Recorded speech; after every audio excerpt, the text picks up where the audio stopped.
प्रातः क्लास चल रहा था 15/11/1967 बुधवार को चौथे पेज की मध्याह्न में बात चल रही थी कि वो सन्यासी तो घड़ी घड़ी हद का सन्यास करते हैं और तुम तो एक ही बार इस पुरुषोत्तम संगम युग में बेहद का सन्यास करते हो। तो ये बातें भूल नहीं जानी चाहिए, ये तो अच्छी तरह से धारण करनी चाहिए। अच्छे बहुत सुनते सुनते सुनते समझो। अभी तो यहाँ हैं, आते हैं, अच्छा अनुवाद में विलायत चले जाते हैं तो भी वहां बैठ करके कौन देखते हैं? है विलायत में माया ऐसी प्रबल है, बहुत ही प्रबल, बात मत पूछो एकदम। हाँ, वो चोटी से पकड़ करके गिरा देती है। तो ये माया जो बाप के अपोजिशन में बैठी है वो कोई कम थोड़ी ही है। तो बाप समझाते रहते हैं, बच्चे इनमें तो पक्का बहुत होना चाहिए, क्योंकि पक्का सन्यासी बनना है, बेहद का सन्यासी, कच्चा सन्यासी नहीं बनना चाहिए। क्योंकि उस दुनिया में भी तो कच्चे सन्यासी होते हैं ना, है नंबरवार तो होते हैं। है थोड़े दिन सन्यास किया, देखा बहुत भटकना पड़ता है, जंगलों में डर लगता है, शेर चीता खा जाएगा, तो बस घर में आ जाते हैं, नहीं तो शहरों में घुस पड़ते हैं। तो कच्चे सन्यासी हुए ना, उनमें भी नंबरवार तो बताए। अभी सन्यासी देखो कहाँ वो शंकराचार्य और कहाँ वो एक सन्यासी आएगा, लोन लिया था मुझे, है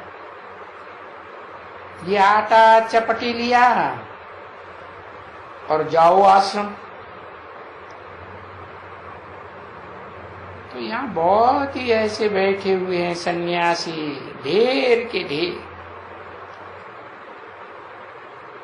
वहां काशी में जाओ तो ढेर सन्यासी बैठे हैं।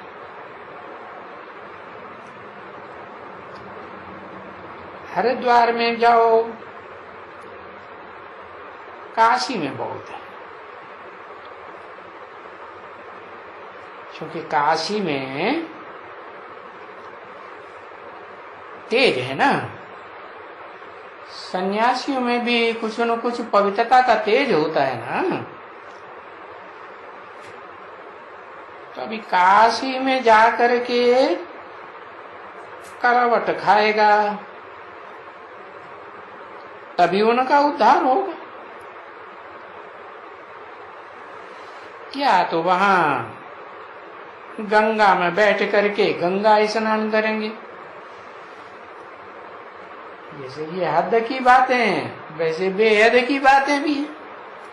बेहद ब्राह्मणों की दुनिया में भी काशी नगरी है ना, गंगा नदी भी है। तो देखो दो यानी एक बात में भी दोनों मत नहीं है। ऐसे कहते हैं कि हम काशी में जाकर के वहां मरने से हमें मुक्ति को प्राप्ति होगी। एक कहते हैं नहीं, हम तो गंगा स्नान करेंगे, गंगा के घाट पर।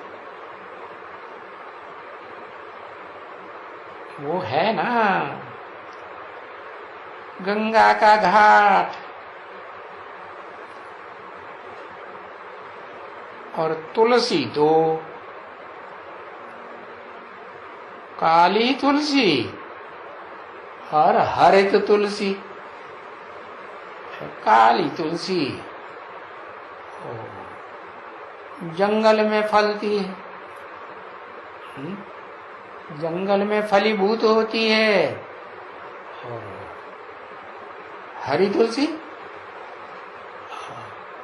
घरों में, घर गृहस्थ में।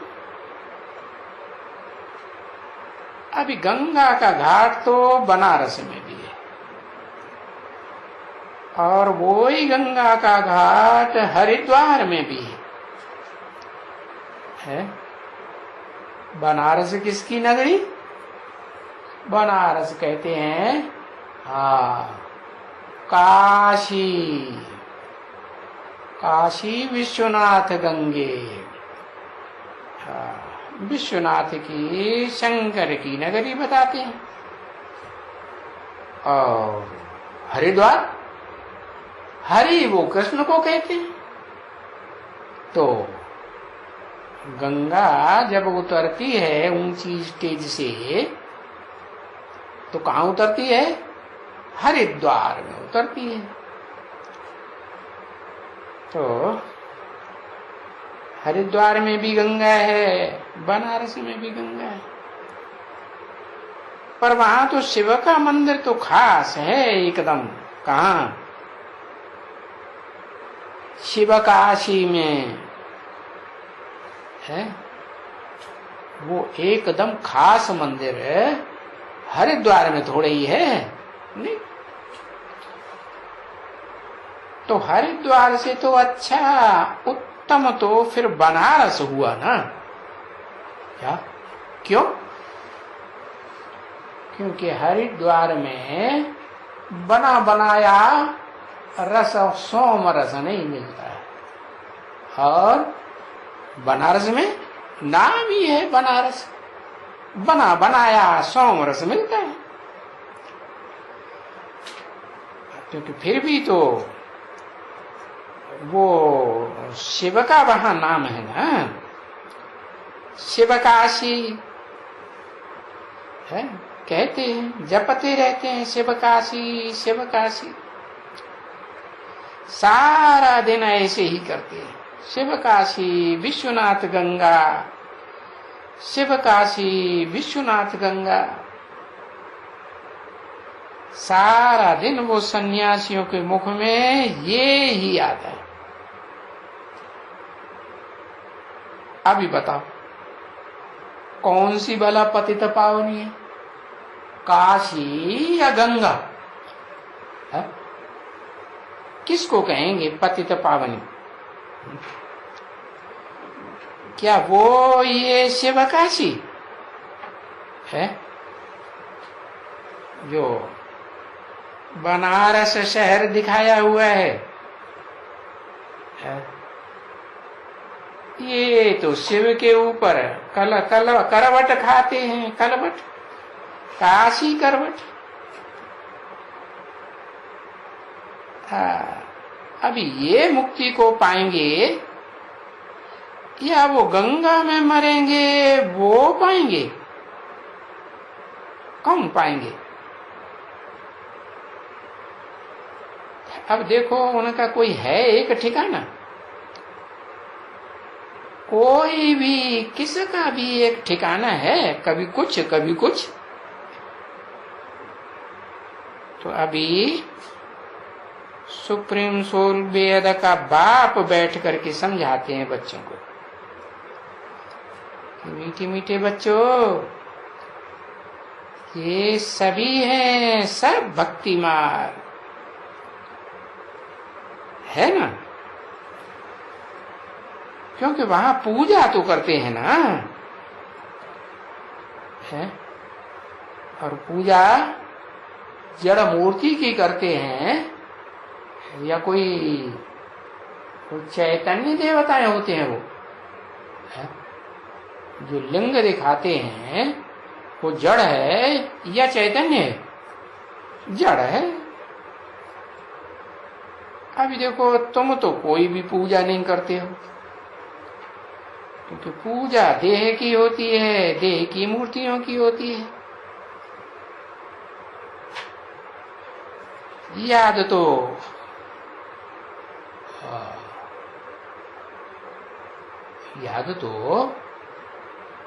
बाप को किया जाता है कि बाप की पूजा करेंगे, है? बाप तो निराकार है, पूजा कैसे करेंगे? तो ऐसे नहीं कहेंगे कि तुम मूर्तियों की या देहधारियों की या गुरुओं की पूजा नहीं करते हो तो तुम नास्तिक हो। ऐसे नहीं है। तुम्हारी आस्था तो है ना, बल्कि तुम्हारी तो और ही सच्ची आस्था है, क्योंकि तुम तो हो मन बुद्धि रूपी आत्मा, है? तो तुम्हारी अंदरूनी आस्था है या बाहर दिखावे की आस्था है? अंदरूनी आस्था है, श्रद्धा है, विश्वास है, निश्चय है। तो वो तुमको कहेंगे भक्ति मार्ग वाले, क्योंकि तुम मूर्तियों की पूजा नहीं करते हो, है? मूर्ति रूप में जो देवताएं बनाए हुए हैं चित्रों में, उनकी पूजा नहीं करते हो, है? तो कहते हैं ये तो देखो, है? पहले ये कितनी अच्छी भक्ति करते थे, है? बहुत अच्छी भक्ति करते थे, देहधारियों की, देवताओं की, मूर्तियों की। हाँ, भगवान का नाम भी नहीं लेते। क्या? क्यों? श्री कृष्ण भगवान का नाम नहीं लेते? हनुमान का, गणेश का, है? व्यास भगवान का, कितने भगवान के नाम लेते हैं। ऐसे क्यों कि भगवान का नाम ही नहीं? अरे वो कोई असली भगवान थोड़े ही, भगवान तो एक होता है या ढेर के ढेर होते हैं, है? तो देखो, वो भगवान का नाम भी नहीं जानते तो लेंगे कैसे, है? श्री कृष्ण का नाम ही नहीं लेते हैं कभी, तुमको ऐसे कहेंगे कि ये तो श्री कृष्ण भगवान का नाम भी नहीं लेते, रामचंद्र का भी नाम नहीं लेते, किसका भी नहीं लेते, ये तो पूरे नास्तिक हैं, ऐसे तुमको कहेंगे। अरे पर नहीं,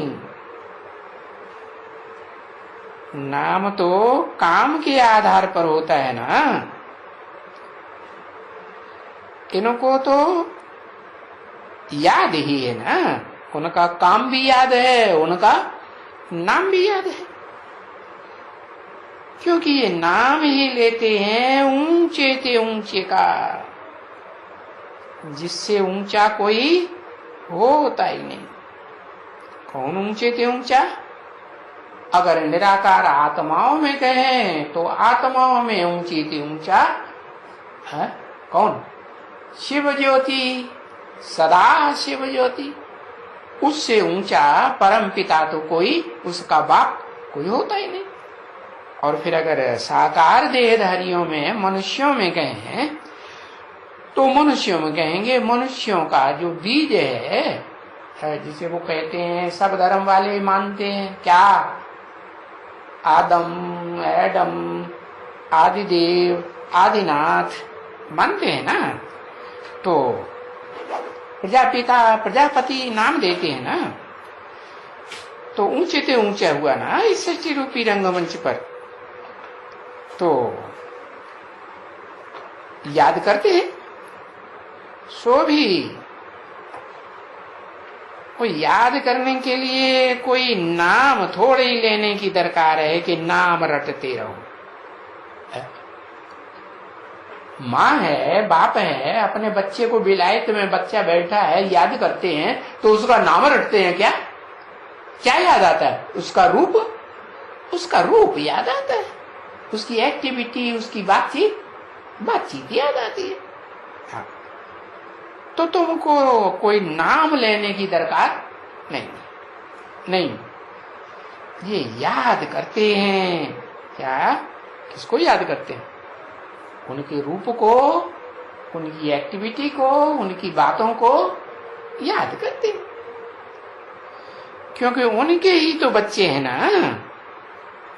उनके, उसके कि उनके? हाँ, एक के नहीं। जैसे आत्मा अकेली कुछ नहीं कर सकती, निराकार, दूसरा शरीर भी तो चाहिए ना। तो ऐसे ही सुप्रीम सोल बाप जो हेवन बनाने का रास्ता बताते हैं, वो भी निराकारी स्थिति में कुछ भी कर नहीं सकते। वो जब तक मनुष्य सृष्टि के साकार बीज आदम में, एडम में, आदिदेव में, आदिनाथ में प्रवेश न करें, तब तक कुछ भी अर्जुन के रथ में दिखाते हैं ना। हाँ, तो उनके ही हम बच्चे हैं ना, उसके नहीं, एक के नहीं कि एक मनुष्य सृष्टि के बीज बाप के बच्चे हैं, नहीं। उस बीज बाप में भी वो निराकार सदा ज्योति शिव प्रवेश करता है, तो दो हुए ना, एक आत्मा और एक शरीर। तो उनके बच्चे हैं, तो वो बच्चे हैं तो याद करेगा, है? बच्चे हैं तो याद करेगा, और बच्चे ही नहीं होंगे तो कहां से याद करेगा? किसके बच्चे? निराकार और साकार दोनों के बच्चे तो याद करेगा, या सिर्फ निराकार को मानता रहेगा तो याद करेगा, या सिर्फ साकार को मानेगा है तो याद करेगा? नहीं है। तो नाम हम क्यों लेंगे? हमें नाम रटने की, जपने की कोई दरकार नहीं। नाम तो बहुत ही लेते हैं भक्ति मार्ग में, और हम भी जन्म जन्मांतर नाम बहुत रटते आए। किताबें बना दी है, विष्णु सहस्त्रनाम, गंगा सहस्त्रनाम, गणेश सहस्त्रनाम, हनुमान सहस्त्र, अरे क्या ढेर सारे नाम ही नाम, और ढेर सारे भगवान ही भगवान। बहुत हैं ऐसे। राम का नाम जपो, राम का नाम लिखो, है? अरे राम नाम लिखो, जितनी बार राम नाम लिखेंगे और लिख करके आटे की गोलियां बना करके मछलियों को खिलाएंगे तो तुम्हारा बड़ा पुण्य होगा। कहते हैं राम नाम संग है वो। तो भक्ति मार्ग में नाम चलता है? और ज्ञान मार्ग में तुम्हारी बुद्धि में नाम चलता है कि नाम किस आधार पर पड़ता है? अरे दुनिया में भी जो बड़े बड़े नेताएं हुए, बड़े बड़े महापुरुष हुए, उनका नाम किस आधार पर चलता है? उन्होंने कुछ काम करके अच्छा दिखाया ना, तो काम के आधार पर नाम चलता है। तो ऐसे ही भगवान ने आकर के इस सृष्टि पर कुछ काम किया होगा ना, जो काम इस दुनिया में कोई भी विद्वान, पंडित, आचार्य, धर्म पिता, महान पुरुष, ऋषि मुनि नहीं कर सका। तो वो तो कहते हैं राम नाम संग है, समझे ना? ऐसे ही वो नाम उठाते रहते हैं। 15/11/1967 की प्रातः क्लास का 5वां पेज। तो वो जब आते हैं तभी भी ऐसे ही कहते हैं राम नाम हमारे संग है। कोई बाबा तो कोई भी शहर में, गांव में जाएंगे तो बस चिल्लाते जाएंगे राम रमा राम रमा राम रमा राम राम राम राम राम राम राम। तो सब जान जाएंगे बड़ा भगत आया अरे जैसे नारद है ना, नारद को दिखाते हैं क्या क्या जपता रहता है? झांझ बजाता रहता है, नारायण नारायण नारायण बोलते रहते। अरे भला राम कौन सा नाम संग है? कौन से राम का नाम संग में है? राम का भी कोई नाम तो होना चाहिए ना, पक्का है, काम के आधार पर। अभी राम किसको कहें? कहते हैं राम राज्य। तो राम राज्य अगर कहेंगे तो वो तो त्रेता में आ जाता है। राम का राज्य कब बताते हैं? वो त्रेता में बताते हैं ना। हाँ चलो, वो कहते हैं वो ही राम वाली आत्मा द्वापर में कृष्ण के रूप में जन्म लेती है। अच्छा, तो वो द्वापर में नीचे आ जाता है, त्रेता ऊपर, उसके नीचे द्वापर, उससे ऊपर भी तो सतयुग 16 कला संपूर्ण। तो उसको राम राज्य तो कहा ही नहीं जाता है, न द्वापर को न त्रेता को। वो राम का राज्य थोड़े ही है। राम का राज्य तो अयोध्या में था ना। कहा नाम ही क्या रखा? अयोध्या। अयोध्या माने जहां युद्ध माने नहीं होता है। तो जहां युद्ध ही नहीं होता, द्वापर में तो महाभारत युद्ध दिखाई दिया, और त्रेता में भी राम रावण का युद्ध दिखाई दिया, और सतयुग में भी क्या कहते हैं? कहते हैं देवासुर संग्राम हुआ। अरे राम राज्य में है कितना अच्छा, राम राज्य का वर्णन करते हैं शास्त्रों में कि वहां कोई भी दुखी नहीं था, कोई भी प्रकार की हिंसा नहीं होती थी, सब सुखी थे। अरे तो ये सतयुग, त्रेता, द्वापर, कलयुग है, जहां हिंसा ही हिंसा दिखाई है वहां राम राज्य हो सकता है? हिंसा में दुख होगा या सुख होगा? क्या होगा? दुख ही होगा ना। तो अभी कौन से राम का नाम ले रहे हैं? कौन सा राम राज्य है? राम राज्य तो तुमने अयोध्या में दिखाया, नाम रख दिया अयोध्या। जैसे आज की दुनिया में नाम रख देते हैं, नाम रख देते हैं क्या? नाम रख देते हैं वंशीधर, वंशी न पुंगो नाम है वंशीधरा। वाह भाई। और जल की न बुंदो नाम है गंगाधरा। ऐसे ऐसे भक्ति मार्ग में नाम रख दिए। तो देखो सब मुझे हुए हैं, एकदम मुझे हुए। सिर्फ राम कहने से ही मुझे हुए हैं। राम कह दिया, अरे उसके अर्थ को भी तो समझो। अर्थ भी करते हैं, संस्कृत में बताते हैं, रम्यते योगिनो यस्मिनीति राम। योगी लोग जिसमें रमण करते हैं वो राम। कौन से योगी लोग कहाँ रमण करते हैं? रमण करते हैं माने प्रसन्न रहते हैं, खेल खेलते हैं, मस्ती मारते।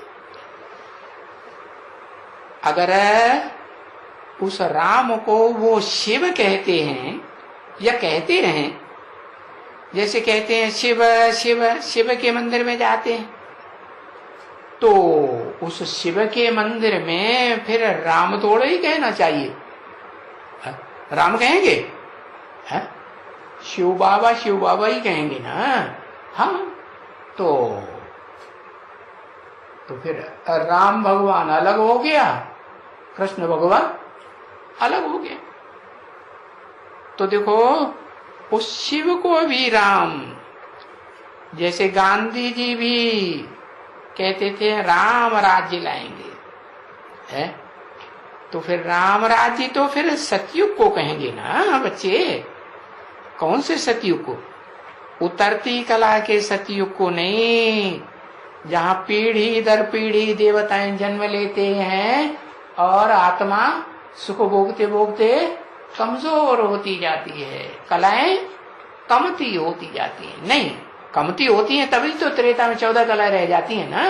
हाँ, वो सतयुग नहीं। एकदम सतयुग के आदि का, जिसे कहते हैं आदि सनातन, आदि भी है और आदि में भी पुराने थे पुराना, इतना पुराना जिसकी स्मृति आज किसी को भी बुद्धि में नहीं है। क्यों नहीं है? क्योंकि वो सतयुग जो पहला युग है चतुर्युगी का है, जिसे कहते हैं 4 युगों का कल्प, उससे पहले तो इस दुनिया में बड़ा भारी विनाश हो गया था, है? कल्पांत काल कहेंगे। तो उस महाविनाश में ऐसा एक्सीडेंट भारी होता है कि किसी को कुछ भी याद ही नहीं रहता। तो इसीलिए सब बुझे हुए, किसी को कुछ भी याद नहीं है कि वास्तव में राम राज्य कहां से शुरू होता है, किसको राम राज्य कहें। तो जिसको जो मन में आया सो ही बोलते रहते, और हरे का मन अलग अलग प्रकार के संकल्प करता है कि कोई का मन दूसरे के मन से एक जैसे संकल्प मिलाके करता है, नहीं, तुंडे तुंडे मदर भिन्न। तो अब जिसने जो पढ़ाया है, जैसे वो पोपट होता है ना, तोता, हाँ, पिंजरे में बंद करते हैं उसको, पड़पटे चित्रकूट के घाट पे भई संतन की भी, तो वो बार बार रिपीट करता है,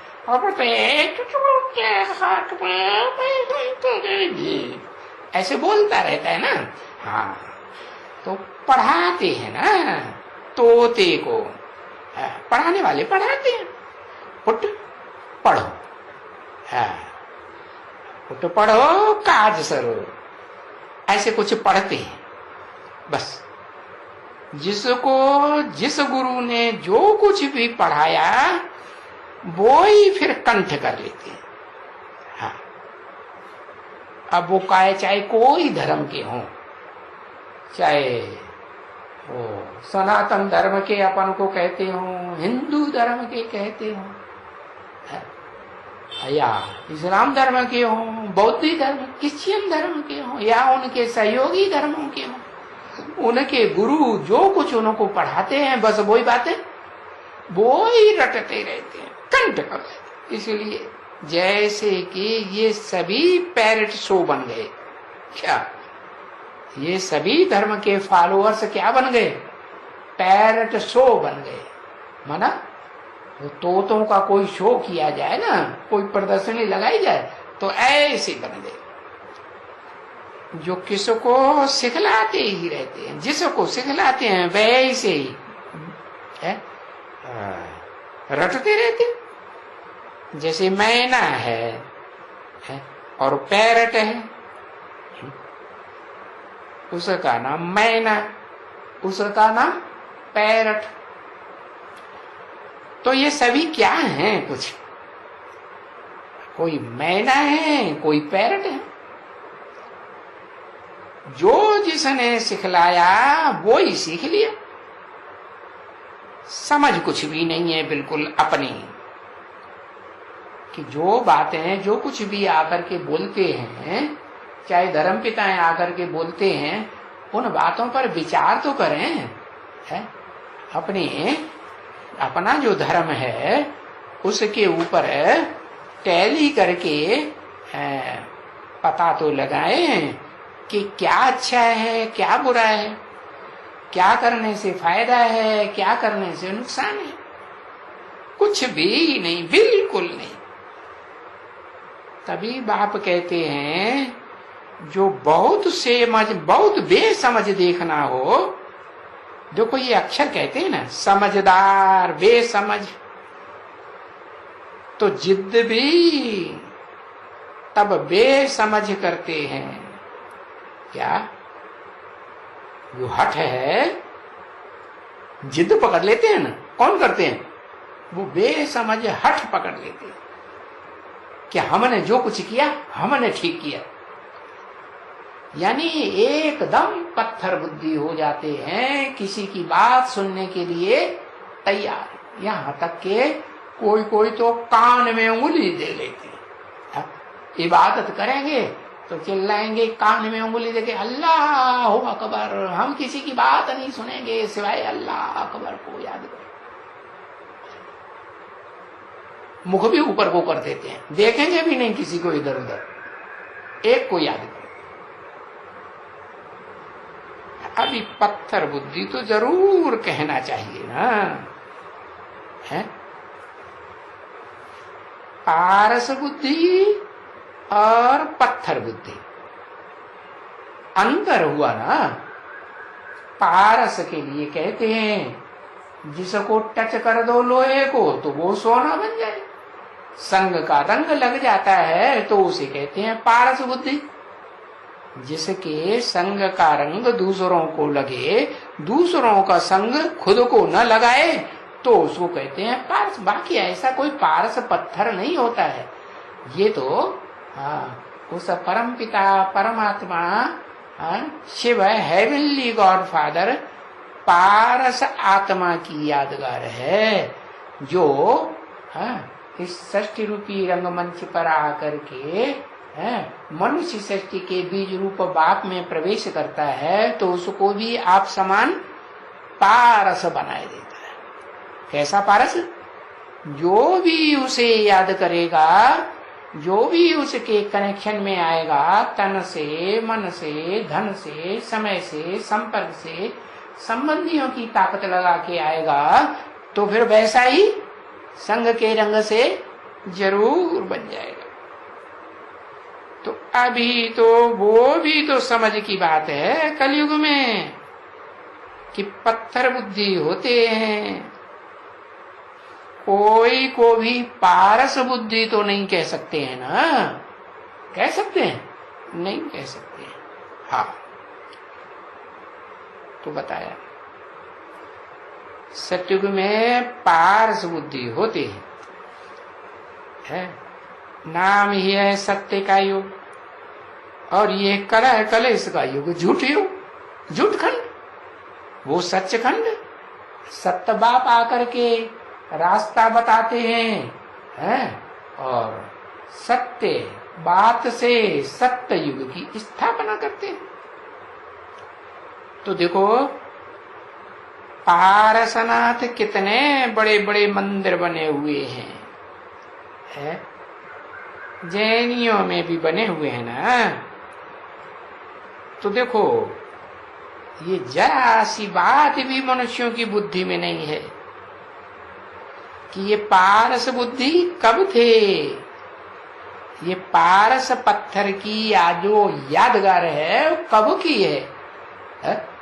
ऐसा आज तो कोई भी पारस पत्थर नहीं मिलता है जो लोहे से टच कर दो तो सोना बन जाए। शास्त्रों में लिखा हुआ है। अब वास्तव में तो भगवान बाप है, हेवनली गॉड फादर, ऊंचे से ऊंचा भगवंत जब आते हैं तो वो जिस मनुष्य मुकर्रर रथ में प्रवेश करते हैं तो उसे पत्थर बुद्धि से क्या बनाते हैं? पारस बुद्धि बनाते हैं। तो उसका गायन अभी चल रहा है भक्ति मार्ग में। भक्ति मार्ग में जो भी 2500 साल से गायन, पूजन, यादगार, त्योहार चल रहे हैं, वो सब कहाँ की यादगार? वो सब उसी संगम युग की यादगार हैं, जिसे पुरुषोत्तम संगम युग कहें। कलयुग का अंत और सतयुग के आदि वाला कल्प पूर्व का युग। गोल्डन एज कब बनता है? जब सब पारस बुद्धि बन जाते हैं। तो अभी तो पत्थर बुद्धि है ना, आयरन एज में है। कब? जब सब की आत्मा लोहे के मिसल काली बन गई है। लोहा ज्यादा कड़क होता है या सोना ज्यादा कड़क होता है? मुलायम कौन सा होता है? जल्दी मोल्ड कौन हो जाता है? लोहा। हाँ, सोना मोल्ड हो जाता है, सो भी तीव्र अग्नि में डालते हैं तो मोल्ड होता है। ये है योगाग्नि, ज्ञानाग्नि। तीव्र ज्ञानाग्नि जब सूर्य फेंकता है इस सृष्टि की आत्मा प्राणियों के ऊपर है, तो ज्ञान की तीव्र रोशनी से बुद्धि में बैठता है क्या कि किसके साथ योग लगाना है, और उस योगेश्वर को पहचानते हैं तो फिर मोल्ड होते हैं। क्या क्या बन जाते हैं? लोहे से सोना बन जाते हैं, सोने जैसा मोल्ड होने वाले बन जाते हैं। लेकिन कैसे? योगाग्नि से। तीव्र योगाग्नि होगी, निरंतर लगातार योगाग्नि प्रज्वलित होगी तो क्या होगा? सोना सच्चा बनेगा, उसमें से सारी खाद लोहे की पड़ी हो, कलयुग में द्वापर में तांबे की खाद पड़ी हो, त्रेता में चांदी जैसी आत्माएं ढेर की ढेर उतरती हो उनकी पड़ी हो, या सतयुग में कुछ कम कला वाली आत्माएं सोने जैसी उतरी हो उनका संग का रंग लगा हो, वो सारा संग का रंग तब उतरता है जब निरंतर तीव्र अग्नि में, योगाग्नि में पकते। हाँ, नहीं तो ऐसे नहीं कि जैसे कहते हैं सवेरे को मंदिर में गए, झांझ बजाया, मजीरा बजाया, कीर्तन किया, शाम को गए कीर्तन किया, या जैसे मुसलमान लोग हैं 5 बार नमाज पढ़ लेते हैं, समझ लेते हैं, बस हो गया काम। ऐसे नहीं, लगातार निरंतर धुनी लगी रहे। जैसे वो कोई साधु होते हैं ना, जंगल में रहते हैं एकांत में और रात दिन धूनी जमाए रहते हैं आग की। क्यों? कोई जानवर आकर के आक्रमण न कर दें तो ये माया रावण रूपी जानवर है, ये घड़ी घड़ी आक्रमण। लगातार योगाग्नि में रहेंगे, ज्ञान अग्नि प्रज्वलित रहेगी तो कोई का आक्रमण वो दूर से ही भाग जाएंगे। जंगल में जानवर जहां देखते हैं आग जल रही है तो भागते हैं कि रुकते हैं? भाग। तो ये भी कोई को पता नहीं पड़ता है क्या? ये तो रट करके किसको समझाना क्या कि भाई गीता कंठ कर लो है? या ये रामायण कंठ करो, रामायण की चौपाइयां कंठ करो, या यही श्लोक कंठ करो, वो श्लोक कंठ करो, गुरु ग्रंथ साहब कंठ करो। अरे नहीं, ये रटने की बात नहीं है, ये समझने की बात है। ये भी तो ठीक है, बच्चों ने ये समझा क्या? जो ज्ञान बाप सुनाते हैं वो समझने की बात है, ये कोई रटने की बात नहीं है। परंतु फिर उनकी पिछाड़ी भी तो चाहिए ना, जो समझते हैं कहाँ तक समझे हैं, कोई संशय तो नहीं आ रहा है तो उन संशयों का निवारण भी तो करना चाहिए ना। तो पिछाड़ी, उनकी पिछाड़ी करनी चाहिए। सनातन धर्म की प्रतिष्ठा, सर्वशास्त्रमयी शिरोमणि श्रीमद् भगवद गीता। गीता का शाब्दिक अर्थ। गीता का अर्थ क्या है? गीता जिसका गीत गाया गया, जिसका गायन किया गया। गीता पति भगवान का इतना गायन नहीं है, गीता का गायन भगवान ने किया है।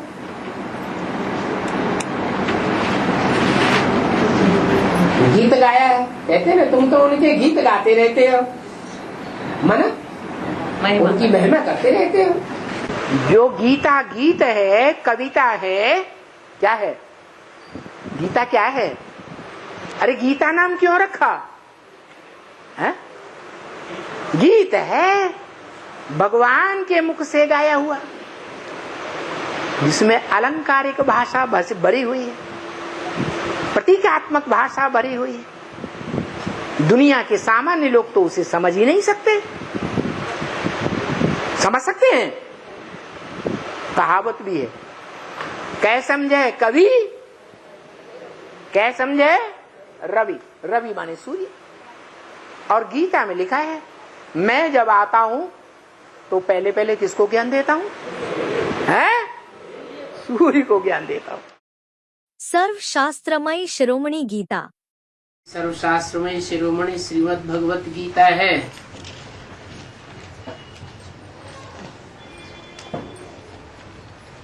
शिरोमणि अर्थात सिर के ऊपर रखने वाली मणि।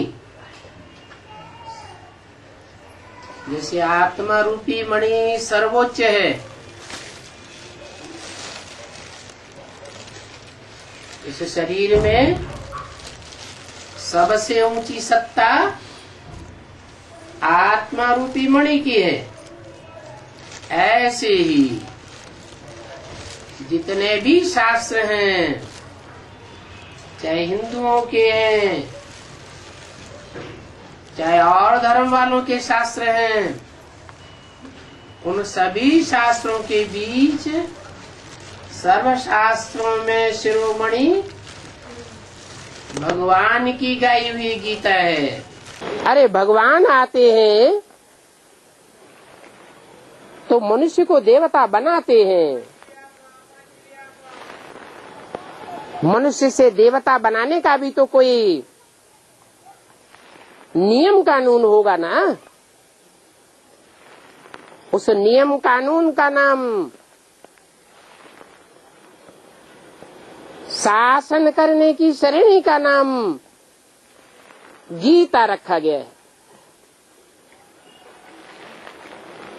भगवान की सुनाई हुई गीता है, भगवान की रची हुई गीता है। गीता नंबर 1 शास्त्र है।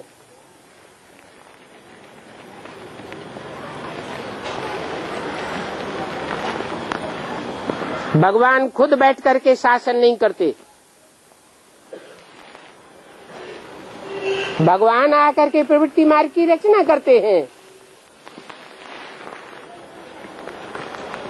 सारी वसुधा ही एक कुटुंब बन जाती है, परिवार बन जाती है। उस परिवार की पालना का काम गीता माता को सौंपा जाता है। गीता माता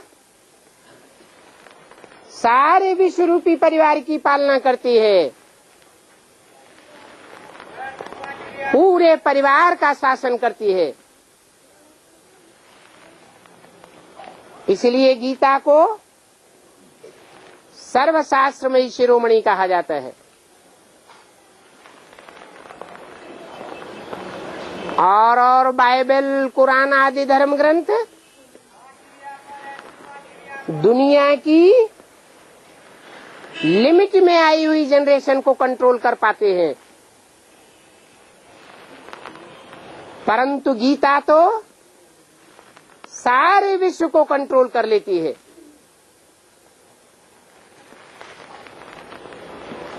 इसलिए सभी धर्म वाले गीता का प्रचार प्रसार करते हैं।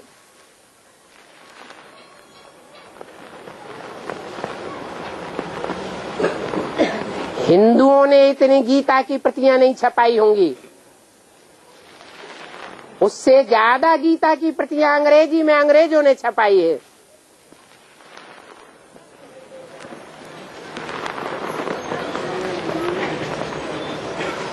तो गीता सर्वशास्त्र शिरोमणि गाई हुई है। सब शास्त्रों का माई बाप है।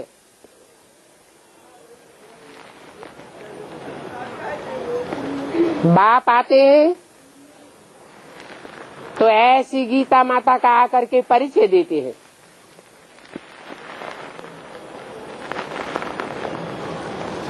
कि गीता माता कैसे सर्वशास्त्र शिरोमणि है और कब शिरोमणि बनती है। मनुष्य गुरुओं ने तो कृष्ण बच्चे का नाम डाल करके गीता का मान मर्तबा ही खलास कर दिया। नहीं तो सारी दुनिया गीता को सर्वश्रेष्ठ समझती। तो बाप आकर के अपना परिचय भी देते हैं और अपनी प्रथम रचना गीता माता का भी परिचय देते हैं। रचना के आज मध्य अंत का भी परिचय देते हैं। सब जानते हैं कि और धर्मशास्त्र और उनके धर्म पिता ये सब 2500 वर्ष की हिस्ट्री के अंदर आए हैं।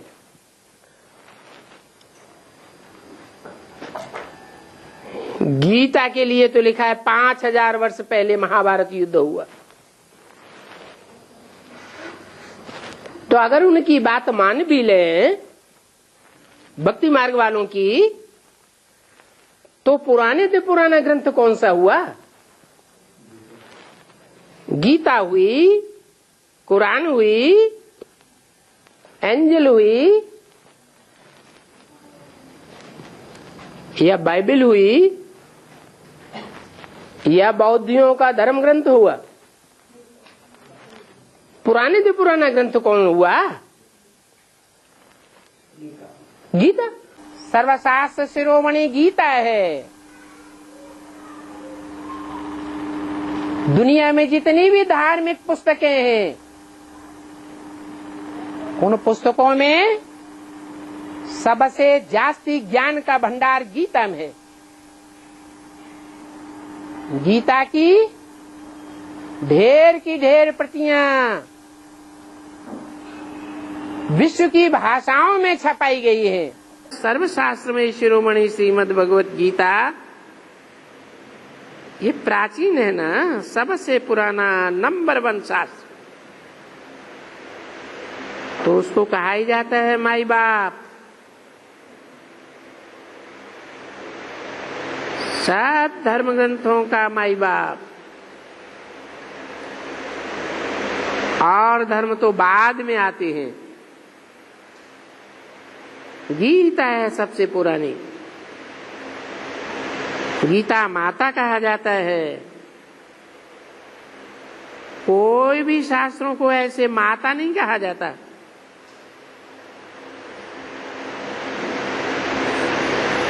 भारत की प्राचीन समय की ये महिमा गाई जाती है कि प्राचीन समय में गीता के भगवान ने ये राजयोग सिखलाया। गीता की लोकप्रियता। सबसे पहले नंबर का शास्त्र है कौन सा? गीता है। तो गीता तो पढ़ते हैं। गीता तो ऐसा कोई धर्म नहीं है जहां गीता का प्रचार न हुआ हो। प्रचार हुआ है तब तो हर धर्म में गीता की टीकाएं मिल रही हैं, व्याख्याएं मिल रही हैं उनकी भाषा में। अगर प्रचार ही नहीं हुआ होता तो फिर उनकी भाषा में वो टीकाएं गीता की कैसे मिलती? उसका कारण क्या है? वो तो दूसरे धर्म वाले हैं, वो तो अपने धर्मशास्त्र को मानते हैं, दूसरे का धर्मशास्त्र तो टच भी नहीं करते। फिर ये जो गीता है उसका प्रचार उन धर्मों में कैसे हो गया?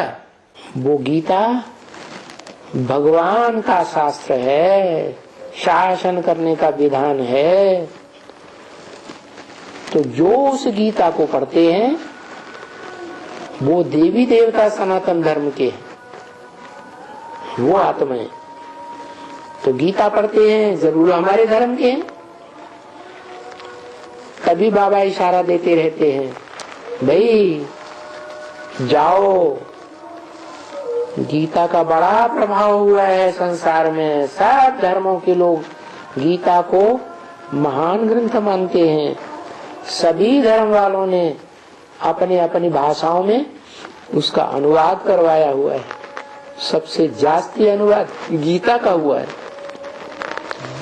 शांति निकेतन टैगोर की गीता। टैगोर को सब गुरु कहते हैं ना, क्योंकि गीता टैगोर की भी गीता बनी हुई है।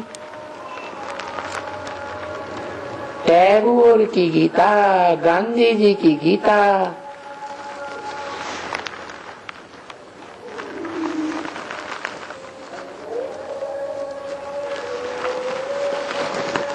जो घर से उठते हैं ना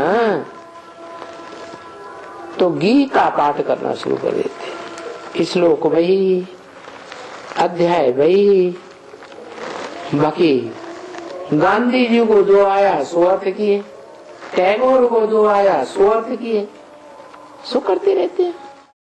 गीता का प्राचीन रूप। एलोरा, एलिफेंटा, कन्हेरी, ये जो गुफाएं बनाई गई है पहाड़ों में, पहाड़ काट काट करके उनमें जो चित्रकारी की गई है 2000 साल पहले, 2-2,500 साल पहले, 2,200 साल पहले, वो चित्रकारी सच्ची चित्रकारी थी।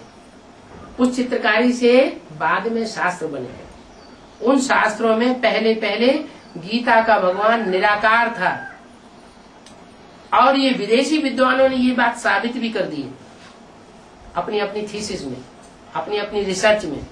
जैसे कीरो है, कीथ है, उन्होंने ये साबित किया है कि पहले गीता का भगवान निराकारवादी था, बाद में कृष्ण उपासकों ने उसमें कृष्ण का नाम साकार रूप में डाल दिया, और भारत की बेइज्जती हो गई संसार में।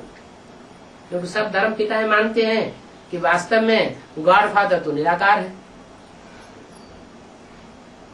अगर गीता में निराकार का नाम होता तो सब दुनिया के जितने भी दूसरे दूसरे धर्म वाले हैं वो गीता को मानते और भारत की मान्यता देते। लेकिन कृष्ण का नाम डालने से भारत का मान चट्ट हो गया। गीता तो मैं डायरेक्ट मुख से आकर के सुनाता हूँ। हजारों वर्षों के बाद फिर वो गीता कागजों में लिखी गई। पहले भोजपत्र में लिखी गई थी, बाद में कागज में लिखी गई। उससे पहले गुरु लोग सुनाते थे और उनके शिष्य उनको सुन करके याद कर लेते थे। लिखा पढ़ी का कोई काम नहीं होता था। अभी वो गीता का ज्ञान लोप हो चुका, कागज की गीता मात्र रह गई। मनुष्यों के द्वारा बनाई हुई उसकी 108 से भी ज्यादा टीकाएं हो गई। एक टीका गीता की एक व्याख्या दूसरी व्याख्या से मिलती नहीं। गीता ज्ञान के लोप होने का कारण। ये ज्ञान प्रायः लोप हो जाता है।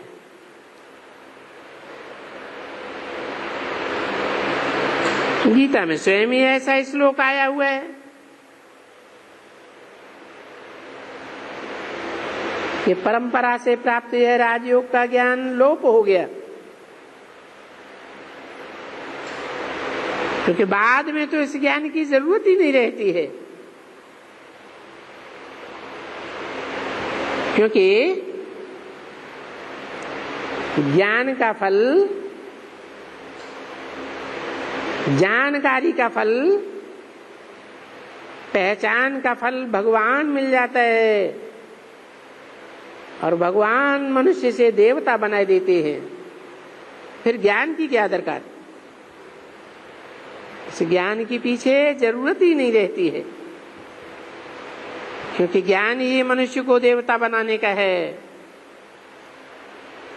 और सतयुग में तो सभी ये हैं देवताएं।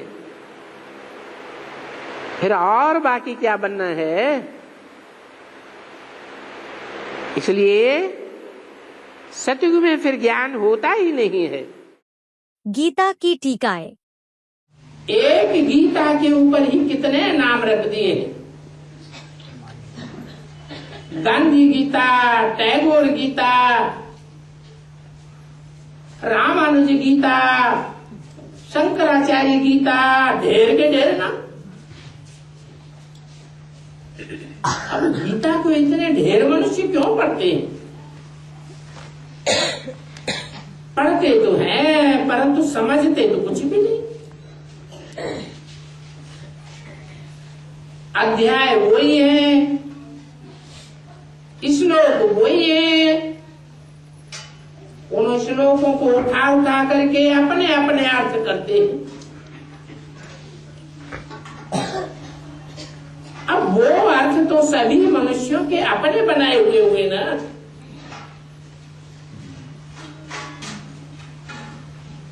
भगवान ने तो नहीं बताए। अगर वो गीता पढ़ने से ही दुनिया का कल्याण हुआ होता तो दुनिया में गीता की टीकाएं, टिप्पणियां और पुस्तकें तो बढ़ती जा रही हैं। ढेर सारी टीकाएं हो गई, ढेर सारी पुस्तकें हो गई, लेकिन दुनिया नीचे गिरती जा रही है। क्यों नीचे गिरती जा रही है? क्योंकि पढ़ाने वाले जो गुरु लोग हैं वो मनुष्य गुरु। गीता में कृष्ण का नाम डालने से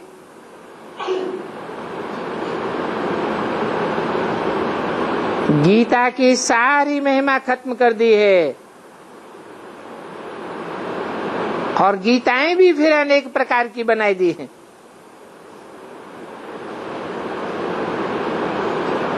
और तो जो भी वेद, उपनिषद, बाइबल आदि शास्त्र हैं वो एक ही प्रकार के होते हैं और एक के ही उच्चारे हुए होते हैं।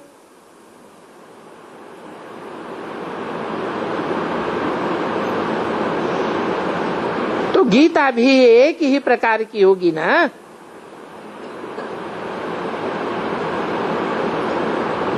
परंतु गीताएं तो अनेक बनाई दी हैं।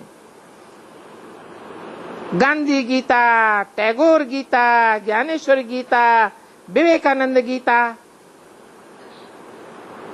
अनेक गीताएं बनाई हुई हैं। अभी ये गीता का एपिसोड चल रहा है, उनमें भी, गीताओं में भी जो अनेक प्रकार की गीताएं बनाई दी हैं उनमें भी अगड़म बगड़म लिख दिया है। टैगोर की गीता अलग, गांधी गीता अलग, माधवाचार्य की गीता अलग, शंकराचार्य की गीता अलग, और सब में अलग अलग तरीके से व्याख्यान दे दिए है। तो देखो उसमें भी आटे में लून मिसल कुछ है, बाकी तो सभी झूठ भर दिया है। भगवान ने संस्कृत में कोई श्लोक नहीं सुनाए हैं। ये संस्कृत के श्लोक किसने बनाए? फिर ये तो मनुष्य गुरुओं ने बैठ बनाए हैं। तो ये गीता लिखने वालों ने बैठ ये श्लोक बनाए हैं। इस श्लोकों से थोड़ा ही ज्ञान मिलता है। यहाँ तो सहज सहज ज्ञान की बातें सुनाते हैं। ये सहज राजयोग है, सहज ज्ञान है। सृष्टि के आदि मध्य अंत का राज यहाँ बताया जाता है। ये सृष्टि की नॉलेज है, जो नॉलेज पांडवों को बैठ पढ़ाते हैं। गीता में तो बहुत फालतू श्लोक लिख दिए हैं। और ये गीताएं भी देखो कितनी लिखी हैं। बाइबल एक ही होगा, कुरान एक ही होगा, लेकिन गीता की देखो कितनी टीकाएं निकली हैं। ऐसे नहीं कहेंगे कि ये फलाने का कुरान है, ये फलाने की बाइबल है, और यहाँ गीताएं, तिलक की गीता, गांधी गीता, टैगोर गीता, कितनी गीताएं बनाई हुई हैं। गीताएं तो अनेक हैं, समझ तो कुछ नहीं सकते। आसुरी बुद्धि है। उन आसुरी बुद्धि वालों को फिर दैवी बुद्धि वाले ही समझावेंगे। क्या समझावेंगे? गीता के सही अर्थ दैवी बुद्धि वाले समझावेंगे।